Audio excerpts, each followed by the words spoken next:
L'honorable député de Mégantic-L'Érable. Monsieur le Président, nous avons un ministre de la Sécurité publique qui a dit à plusieurs reprises que la décision grave d'évoquer la loi sur les mesures d'urgence avait été prise à la demande des autorités policières. Tous les corps policiers ont nié avoir demandé la loi sur les mesures d'urgence. Le ministre le sait, et en tant qu'ancien procureur de la Couronne, il est conscient de l'importance de dire la vérité, rien que la vérité. Comme il ne peut pas ravaler ses paroles, Monsieur le Président, et qu'une décision majeure sur les libertés civiles a été prise, va-t-il aujourd'hui faire la chose honorable et démissionner? L'honorable ministre du Service public.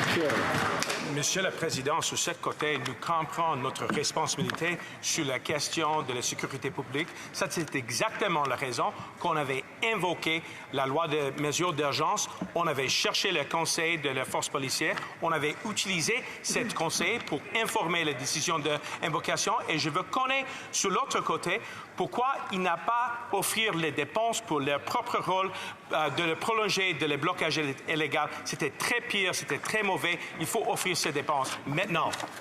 L'honorable député de Mégantic-L'Érable. Monsieur le Président, la loi sur les mesures d'urgence ne peut pas être invoquée quand d'autres lois peuvent faire le travail. Le ministre de la Sécurité publique le savait. Et c'est pourquoi il a justifié sa décision en affirmant plusieurs fois que la police avait demandé ses pouvoirs accrus. Aucun policier, corps de police, chef de police, commissaire n'est venu confirmer les propos du ministre. Il n'y a aucun malentendu. Ce ministre libéral n'a plus la confiance des Canadiens. Quand va-t-il être honnête avec les Canadiens et démissionner? Monsieur le Président, l'opposition continuait de rejeter les témoignages de la commissaire de la GRC. C'est elle qui a dit que la loi des mesures d'urgence était besoin pour restaurer la sécurité publique.